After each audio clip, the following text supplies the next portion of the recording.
मेरे और मम्मी और पापा ना एकदम मेड फॉर ईच अदर है। मेरी मम्मी एकदम शॉर्ट टेम्पर है, एकदम लैक ऑफ पेशेंस है ना, और पिताजी में भर भर के पेशेंस है। ठीक है, इस वजह से उनकी बहुत बढ़िया बनती है और कभी कभी ना बहुत प्यारी प्यारी मीठी मीठी बातें आपस में हो जाती हैं। ठीक है, तो और I was like made for them इसलिए कि जब वो लोग एक दूसरे से कुछ नहीं बोल पाते तो वो सारा मुझसे आके बोलते हैं। इसलिए ही मैं इसी काम के लिए बना हूं, यानी मेड फॉर देम।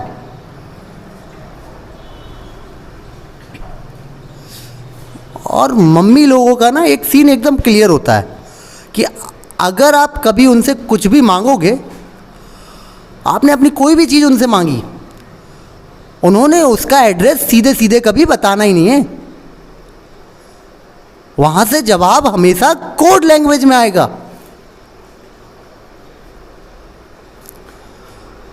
मैंने एक दिन मेरी मम्मी से पूछा, मम्मी मेरी घड़ी कहाँ रखी है?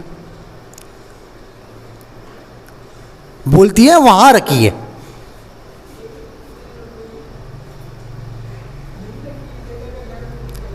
मैंने कहा वहां कहां? अरे उसके ऊपर।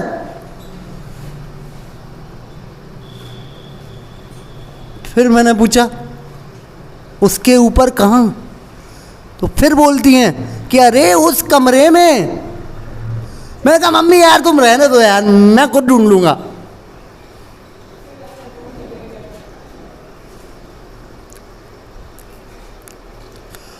और मेरी मम्मी तो एक स्पेशल आदत है उनकी कि अगर इनसे कभी भी कहीं भी कुछ भी हो जाता है तो इनकी गलती है ही नहीं, गलती हमेशा सामने वाले की है।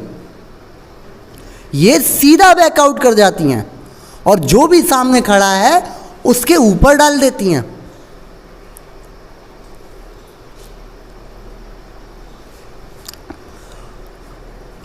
तो एक बार ना क्या होता है कि मेरे पापा कहीं से आते हैं, कुछ काम वाम करके मार्केट से आए थे, और फिर एकदम जैसे ही घर पहुँचे तो ये पता नहीं किस बात पे भरी हुई बैठी हुई थी, वो सीधा उन पे अटैक बोल दिया। इन्होंने अपनी पूरी बंदूकें निकाल के उनके ऊपर तान दी और इस चक्कर में उन लोगों की आपस में हो गई बहस। और इस बहस के चक्कर में पापा को गुस्सा आया और वो बिना खाए पिए सीधा घर से निकल गए। और थोड़े टाइम बाद ना क्या होता है कि मैं वापस घर आता हूं एंड ये मम्मी बैठी हुई हैं। मैंने पूछा मम्मी क्या हुआ? उन्होंने सीधा सीधा बोला कि तू आग लगे मुझे बहुत परेशान करता है। मैंने कहा मैंने क्या किया कि तेरे चक्कर में पापा भूखे चले गए? मैंने कहा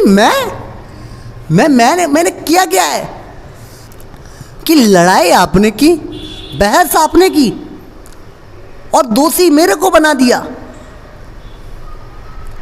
और जिस वारदात का आप मुझे मुख्य आरोपी बना रही हो उस वारदात का तो मुझे पता ही नहीं है।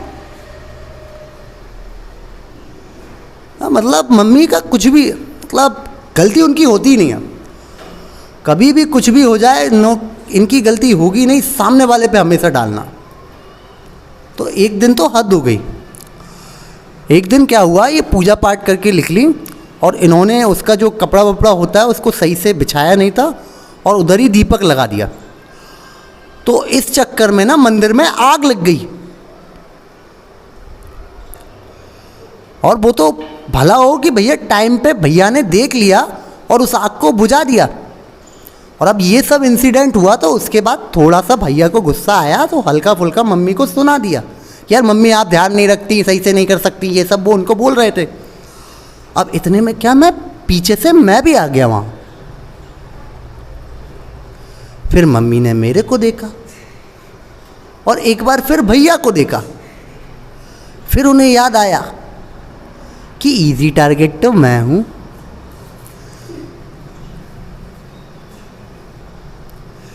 सीधा बोलती हैं, ये आग लगा मुझे बहुत परेशान करता है।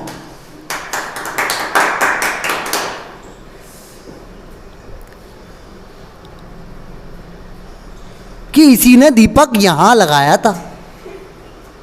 मैंने कहा मम्मी एक मिनट, पहली बात तो कि आग लगे नहीं, आग तो लग चुकी।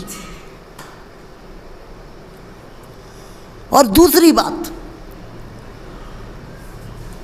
कि दीपक मैंने नहीं, आपने लगाया था। और तीसरी सबसे इंपॉर्टेंट बात, यहां क्या होता है, यहां का मतलब क्या, क्योंकि दीपक तो मंदिर में ही लगाया जाता है। और कहां लगाएंगे दीपक? सिंक पे दीपक, बाथरूम में दीपक कौन लगा के आता है?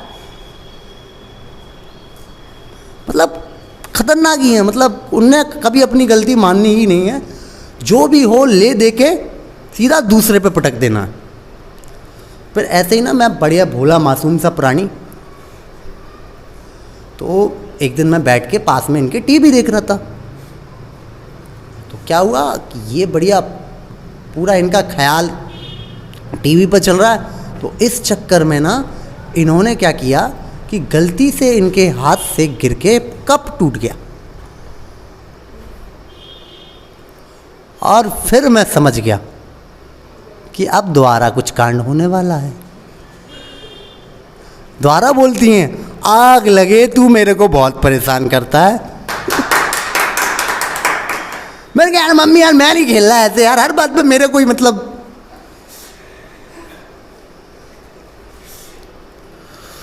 अब फिर कुछ टाइम बढ़िया शांति से गुजर गया। पर क्या है ना कि इंसान गलतियों का पुतला है, और मेरी मम्मी गलतियों का पिरामिड।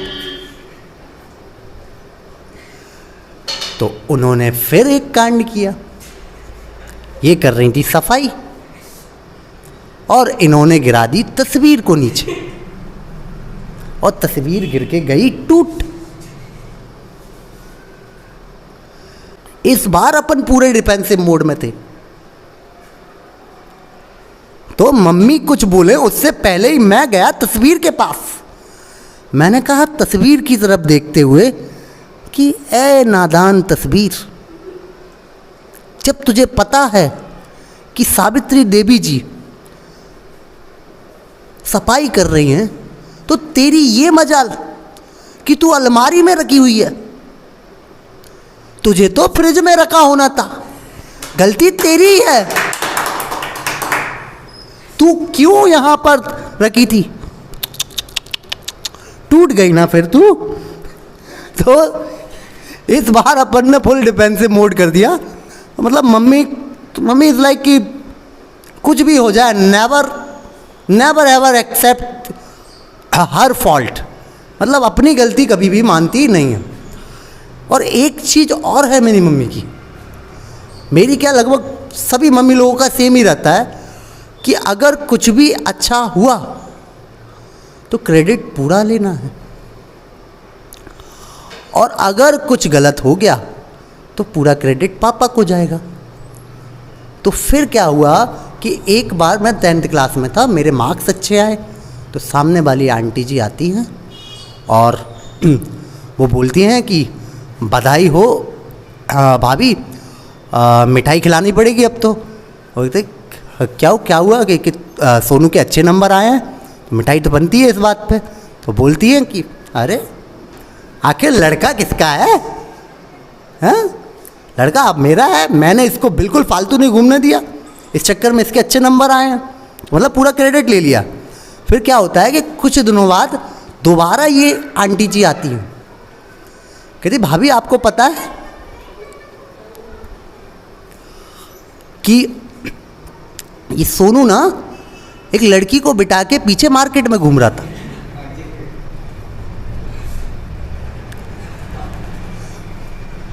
इस बार मम्मी बैकआउट कर गई। अब करेगा ही ऐसा है बाप पे जो गया है।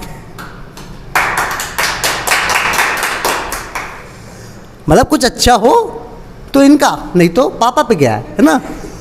तो अब फिर इन्होंने अपनी बात पूरी की आंटी ने कि वो लड़की को लेके पीछे घूम रहा था क्योंकि वो लेट हो गई थी उसके एग्ज़ाम देने के लिए, तो ये उसे छोड़कर आया टाइम पर ताकि उसका पेपर ना छूटे। तो बाद में ये तुरंत पलट गई कि आखिर लड़का किसका है।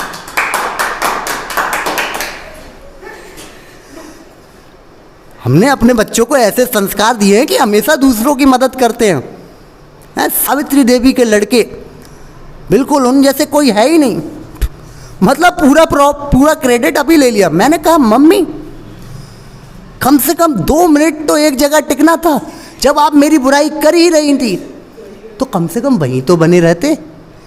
जैसे ही आंटी ने स्टेटमेंट बदला, बाप पे गया है से मम्मी का लौंडा, ये कौन सी बात हुई।